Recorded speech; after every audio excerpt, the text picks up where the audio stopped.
right, friends, like we talked about in my last Project Pan update, my Rockateur blush is becoming increasingly more and more difficult to get usage out of because I have a bulk of the product remaining around the perimeter of the box.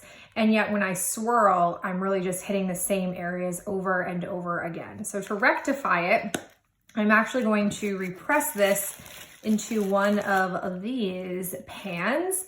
I bought these off of Amazon. I did not need like a bag this big. This is a bit much, but it's what I had to work with. And I figure that now that I have these, I might be more inspired to like pan some of my cream shades that I have like the same over and over again into one big one. I don't know, we'll see. But for now, this is what I'm working with. It appears to be the same size as what was in my Benefit box blush. So this is what we're gonna do. I'm also bringing in my other repressing co-parts. I've got a paper towel. I've got this device that is really meant for eyeshadow popping, but I use it interchangeably. And then good old alcohol spray here as well. I'm gonna go ahead and start by using the little scraper tool to get product out of here and putting it into this pan.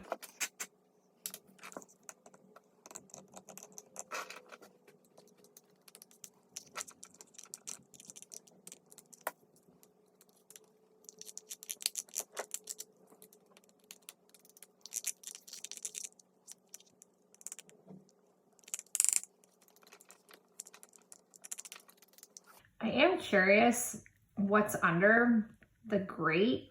It looks like it's just more pan.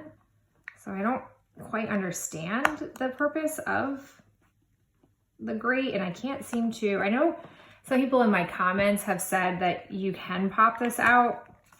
I'm not like overly interested in that, but because we're here, I mean, why not destroy this?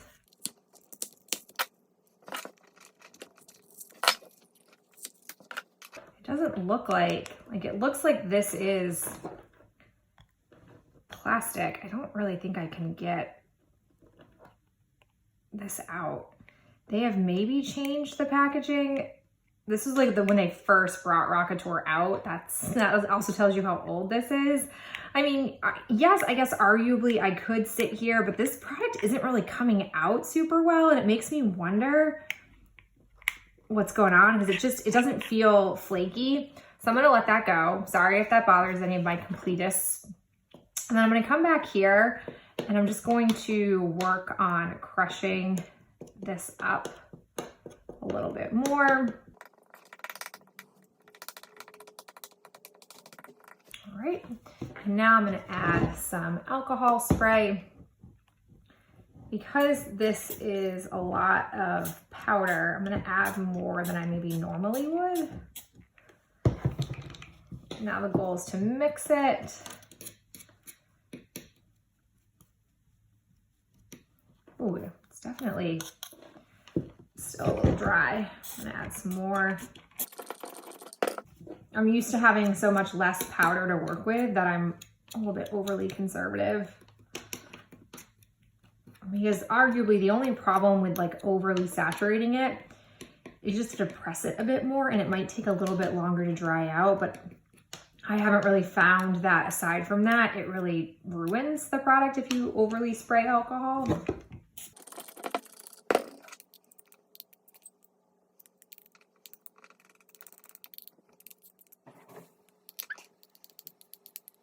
Really wanted like an even layer. I don't know if I'm gonna get that based on how much product I scraped out, but what I'm gonna do with my paper towel is I'm just going to press it on top to soak up some of the liquid and try to even it out a bit. Let's see what we got. All right. I'd like to have less of this. I'm gonna go in, squish that down a little bit. There we go. All right.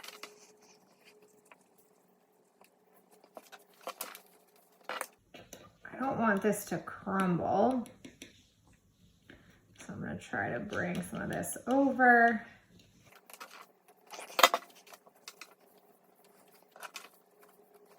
All right, so this is what we're left with. Not the most ideal because naturally this will start to fall apart a little bit, but definitely better than what I had going on here. I mean, as you guys saw, as I was trying to get into these grates, it's almost becoming like a cream texture in those grates. Like it's not as powdery, it doesn't pick up as easily. Definitely this confirms me that this really is probably close to expiring. So I need to get a move on it, and I feel much more realistic about getting it finished off in this format.